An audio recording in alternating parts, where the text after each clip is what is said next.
ಯತೀಂದ್ರ ಅವರು ಮಾತನ್ನ ಮುಂದುವರಿಸ್ತಾನೆ ಇದ್ದಾರೆ ಸರ್, ಏನಾಗ್ಬೋದು ಅಂತೇಳಿ. 1 ತಿಂಗಳು ಈಗ ಮೌನವ್ರತ ತಾಳಿದ್ದೀನಿ ಸರ್ಕಾರ ಮತ್ತು ಇದು ಮುಖ್ಯಮಂತ್ರಿ ಬದಲಾವಣೆ ವಿಚಾರದಲ್ಲಿ 1 ತಿಂಗಳು ಮೌನವ್ರತದಲ್ಲಿ ಇದ್ದೀನಿ ನಾನೀಗ. ನಮ್ಮ ಗುರುಗಳು ಹೇಳಿರೋದ್ರಿಂದ 1 ತಿಂಗಳಾದ್ಮೇಲೆ ಇದ್ರ ಬಗ್ಗೆ ಮಾತಾಡ್ತೀನಿ. ಗೊತ್ತಿಲ್ಲ, 1 ತಿಂಗಳು ಈಗ ನಾನು ಮೌನವ್ರತದಲ್ಲಿ ಇದ್ದೀನಿ. ಅಲ್ಲ, ಈ ವಿಚಾರ ಮಾತಾಡಬಾರ್ದು ಅಂತ 1 ತಿಂಗಳು ನಾನೇ ಸ್ವಯಂ ನಿರ್ಬಂಧ ಹಾಕ್ಕೊಂಡು, ನಿನ್ನೆ ಬೆಳಗಾವಿಯಲ್ಲೂ ಮೀಡಿಯಾದವ್ರು ಕೇಳಿದಾಗಲೂ ಸ್ವಯಂ ನಿರ್ಬಂಧ ಹಾಕ್ಕೊಂಡು ಇದ್ದೀನಿ. ಅವರು ಮುಖ್ಯಮಂತ್ರಿಗಳ ಸುಪುತ್ರ, ನಮಗಿಂತ ನಿಮಗಿಂತ ಜವಾಬ್ದಾರಿ ಇರ್ತದೆ.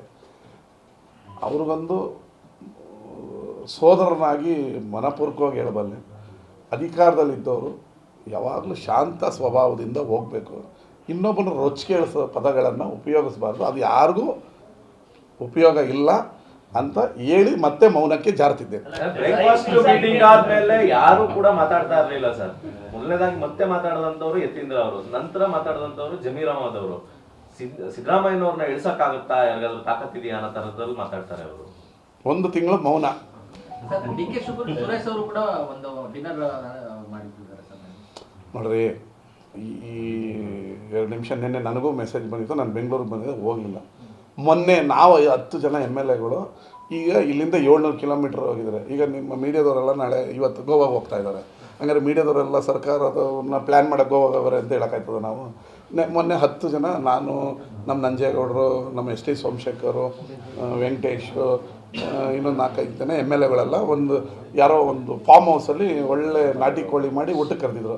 ಊಟ ಮಾಡ್ಕೊಂಬಂದೆ. ಮೀಡಿಯಾದ ಏನು ಸರ್ ಇವತ್ತೆಲ್ಲ 12 ಜನ ನೀವು ಸೇರ್ಕೊಂಡ್ಬಿಟ್ಟಿದ್ರು, ಏನು ಹೇಳೋಣ, ನಾವು ಊಟಕ್ಕೆ ನೆನ್ನೆನೋ ಒಬ್ಬ ದೊಡ್ಡಣ್ಣನವರ್ ಅಂತೇಳಿ ನಮ್ಮ ಡಿ.ಕೆ. ಶಿವಕುಮಾರ್ ಅವರ ಅತ್ಯಾಪ್ರು, ಮೊದಲು ಕಾಂಗ್ರೆಸ್ನ ಜಿಲ್ಲಾ ಅಧ್ಯಕ್ಷರಾಗಿರೋ ಅವ್ರ ತಂದೆ. ಅವ್ರು ಎಸ್ಟೇಟಲ್ಲಿ ಒಳ್ಳೆ, ಈಗ ಬೆಂಗಳೂರಲ್ಲಿ ಸೆಷನ್ ಇರಬೇಕಾದ್ರೆ ನಮ್ಮ ಮನೆಯಲ್ಲಿ ನನ್ನ ಸ್ನೇಹಿತರು ಉತ್ತರ ಕರ್ನಾಟಕ MLAಗಳು ಇವ್ರು ಊಟ ಕರಿತೀನಿ. ಒಂದು ಗೆಸ್ಚರ್ ರೀ ಅದು. ಅವ್ರು ಅಲ್ಲಿಂದ ಬಂದಾಗ, ಈಗ ಬೆಳಗಾವಿ ನಮ್ಮ ಸಹೋದತಿ MLA ಇವರನ್ನ ನಮ್ಮನ್ನು ಊಟಕ್ಕೆ ಕರೀತಾರೆ. ಹಂಗೆ ಅಂದಿದ ತಕ್ಷಣ ನಾಯಕತ್ವ ಬದಲಾವಣೆಗೆ ಊಟಕ್ಕೆ ಸೇರ್ಕೊಂಡಿದ್ದಲ್ಲ. ಈಗ ನೀವು ಬೆಳಗಾವಿ ಇದಕ್ಕೆ ಮೀಡಿಯಾ ಇದಕ್ಕೆ ಹೋಗ್ತೀರಾ, ಅಲ್ಲಿ ನಿಮ್ಮ ಸ್ನೇಹಿತರು ಬೆಳಗಾವಿ ರಿಪೋರ್ಟರ್ಗಳು ಅವ್ರ ಮನೆ ಊಟಕ್ಕೆ ಕರೀತಾರೆ. ಏನೋ ನೀವು ಪ್ಲ್ಯಾನ್ ಹಾಕಕ್ಕೆ ಹೋಗ್ತೀರಾ ಸರ್ಕಾರ? ಒಂದು ಗೆಸ್ಚರ್ ಊಟಕ್ಕೆ ಕರೀತಾರೆ ರೀ, ಅದೆಲ್ಲ ಏನು? ಸಂಕ್ರಾಂತಿಗೆ ಕ್ರಾಂತಿ ಆಗುತ್ತಾ? ಸತೀಶ್ ಜಾರಕಿಹೊಳಿ ಅವರು ಊಟ ಕರೆಕ್ಟ್ ಪಾಯಿಂಟ್.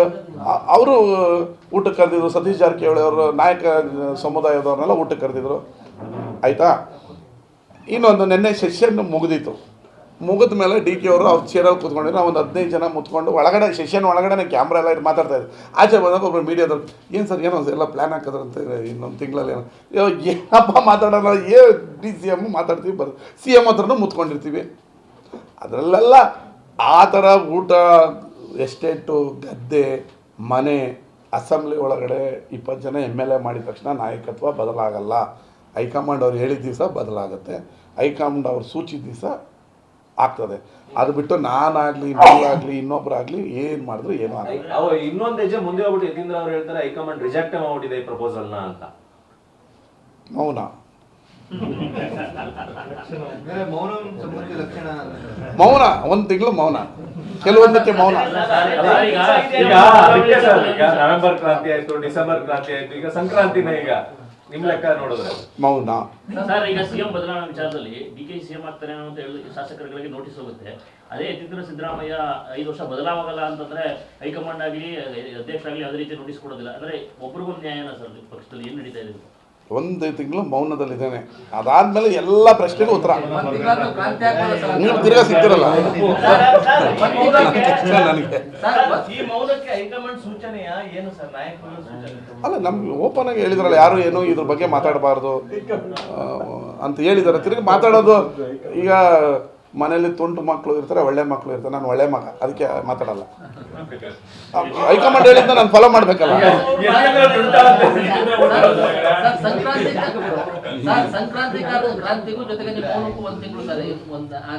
ಮೌನ, ಇವಾಗ ಮೌನ. ಹೈಕಮಾಂಡ್ ಹೇಳಿದೆ ಮೌನ.